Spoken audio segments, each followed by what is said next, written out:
सबको जय मसीह की मेरे भाइयों मेरे बहनों, और स्वागत करते हैं एक और न्यू वीडियो में। लेकिन मैं आपको बताना चाहता हूं कि आपके जीवन में कुछ ऐसे मुसीबतें हैं, आपके कामों में मन नहीं लगता, आप जो भी काम करने जाते हैं उसमें शैतान रुकावटें डालता है। तो बने रहे इस वीडियो में, अंत तक लेकर आया हूं ऐसा वचन जो आपके कामों को सफल करेगा, जो आपके जीवन में एक शांति देगा। मेरे भाइयों मेरे बहनों, एक वचन हम लोग पढ़ेंगे, उसमें क्या लिखा हुआ है यिर्मयाह 30:11 में, क्योंकि यहोवा की वाणी है, तुम्हारा उद्धार करने के लिए मैं तुम्हारे संग हूँ, इसीलिए मैं उन सब जातियों का अंत कर डालूंगा जिनमें मैंने उन्हें तितर बितर किया है, परंतु तुम्हारा अंत न करूंगा।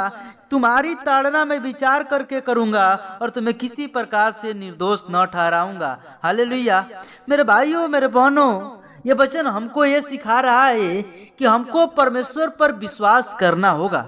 और कैसे विश्वास करना होगा? जैसे परमेश्वर के दासों का विश्वास परमेश्वर पर था। मूसा का विश्वास हम बाइबल में देखते हैं, अयूब का विश्वास था परमेश्वर पर। वो जो विश्वास था वैसा ही विश्वास हमको करना पड़ेगा, तब जाकर अपने जीवन में हम चंगे हो पाएंगे। मेरे भाइयों मेरे बहनों, ये वचन हमको ये बताता है, बाइबल हमको ये कहती है कि हम जो भी काम करने चलें, सबसे पहले परमेश्वर को पहला स्थान दें। अगर हम जब परमेश्वर को पहला स्थान देंगे तो काम हमारे जीवन में सफल होगा। वो काम में कोई भी रुकावटें, कोई भी दिक्कत, कोई भी परेशानी नहीं आएगा। लेकिन मैं आपसे कहना चाहता हूँ कि जो व्यक्ति अपने जीवन में परमेश्वर को स्थान नहीं देता है, उसी के जीवन में काम असफल होता है। मेरे भाइयों मेरे बहनों, मैं आपको बताना चाहता हूं कि आप जितना ज्यादा परमेश्वर के वचन को पढ़ोगे, उतना ही ज्यादा आप अंदर से स्ट्रांग बनते जाओगे, उतना ही ज्यादा आप अंदर से एक चट्टान की तरह बनते जाओगे। और जब आपके अंदर चट्टान होगा तो आपको कोई हिला नहीं सकता। आपको कितना भी हवा तेज हो, लेकिन एक चट्टान को कभी गिरा नहीं सकता। तो हम एक चट्टान के बेटे हैं, हमारा चट्टान प्रभु यीशु मसीह है। और हमको चट्टान तभी बनाएगा जब उसके वचन को अपने हृदय में रखेंगे, क्योंकि जो वचन को पढ़ता है, जो वचन को अपने हृदय में रखता है, वो यीशु मसीह के विचार को रखता है।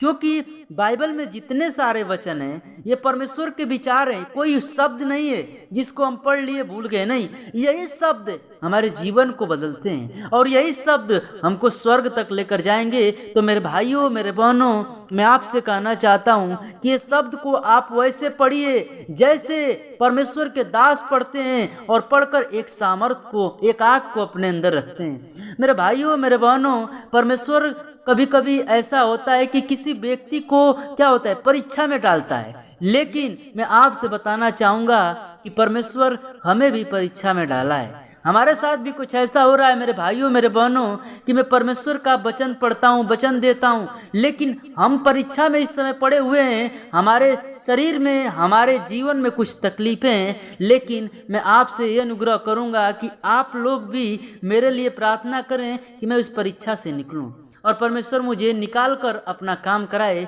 मेरे भाइयों मेरे बहनों, इसीलिए मैं आपसे कहना चाहता हूँ कि आप अपने जीवन में हमेशा वचन को हृदय में रख के हमेशा प्रार्थना करते रहें, क्योंकि प्रार्थना ही है जो हमको परीक्षा से निकालता है। क्योंकि बाइबल कहती है कि जागते रहो, प्रार्थना करते रहो, ताकि तुम परीक्षा में न पढ़ो। तो मेरे भाइयों मेरे बहनों, हमको हमेशा परीक्षा में न पढ़ने के लिए हमको क्या करना है? हमेशा वचन पढ़ते रहना है और प्रार्थना करते रहना है। और आज का वीडियो यहीं तक, लेकिन जाते जाते एक बात और कहना चाहूँगा कि एक बात अपने जीवन में हमेशा याद रखिएगा कि आपके जीवन में चाहे कितना भी दुख, परेशानी, बीमारी आ जाए, लेकिन आप परमेश्वर को ये मत कूड़िएगा मत। क्योंकि अयूब था, उसके पास बहुत सारे दुख बीमारी आई, लेकिन परमेश्वर पर कभी कूड़ा नहीं। और यही उसका देन है कि क्या हुआ, परमेश्वर ने उसको 2 गुना आशीष दिया। उसी तरह आपके जीवन में भी परमेश्वर आपको 2 गुना आशीष देगा। मैं आज के इस मैसेज को यहीं क्लोज करता हूँ। तब तक सबको जय मसीह की। Praise the Lord. आमीन।